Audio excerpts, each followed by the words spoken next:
Welcome to 5 Minutes with La Fuente. Before I begin today, I want to thank all the leaders and all the people that have participated with 5 Minutes with La Fuente for the past 7 weeks. I want to thank all those that have led us in these devotional times, like Pastor Rosa, Pastor Gio, Pastor Indra, Joseph, Carla, and Roberto, and as well as Jonathan for helping us edit all of these videos. And I just want to say thank you. We've been able to hear from a variety of voices and experiences that have enriched our community to be attentive to God. So thank you so much. Today we're going to reflect a little bit on Psalm 139, specifically verse 23 and verse 24. From the Common English version, we read, "Examine me, God. Look at my heart. Put me to the test. Know my anxious thoughts. Look to see if there's any idolatrous way in me. Then lead me on the eternal path." These are the two closing verses for Psalm 139. These two verses capture a meditation on living wisely. This meditation involves a petitioner, a psalmist, who explicitly requests that in order to live wisely, a divine examination is necessary. Yahweh's divine examination provides the psalmist a connection between heart, look at my heart, know my anxious thoughts, right? A connection between heart, anxious thoughts, and the eternal way or the eternal path.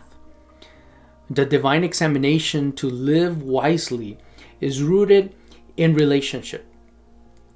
It is to be known by God and to know God.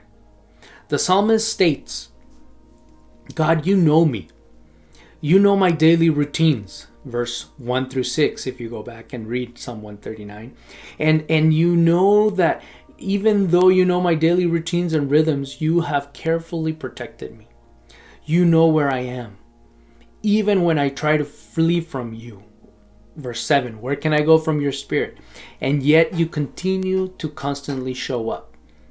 You know my condition as a creature, utterly dependent upon a creator. And yet you continue to attentively turn your eyes upon me, even before I am born," says the psalmist.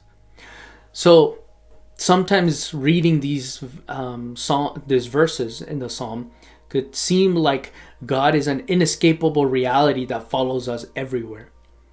And yet God's presence, protection, and attention are liberating news for us. For they point to an intimate life of lovingly knowing and being known by God.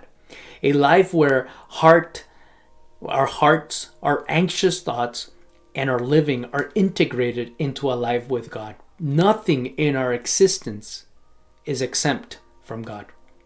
Now, as I reflect on this psalm, I recognize that it's easier to pray this psalm at a distance, highlighting how others need to be changed, how others need to be examined by God. Yet this divine examination brings up for me the need to be led, as in verse 24, right? "Then you can lead me into the eternal path." To be led by the one who knows me and has known me for various seasons of my life. To be led means to live wisely in a world filled with conspiracy theories, fake news, economic downturns, devastating political leadership, racial injustice, health inequalities, and a global pandemic. To be led means that God is still leading us and is being present and protecting and is attentive. For God is a God that lets himself be known. A famous biblicist stated, "The miracle found in Genesis 1 is not that God created out of nothing, but rather that it was God inhabited the chaos, and out of chaos began to organize." And I believe that in a time like we're living, where our anxious thoughts are running wild, where our hearts continue to be troubled by senseless death and death that could have been prevented, as our own bodies are feeling how our lives are out of sync, may we know that the God who chose to inhabit the chaos leads us through these tumultuous times, because this God knows us. This God protects us. This God's attentive to us every single moment of our lives. Amen.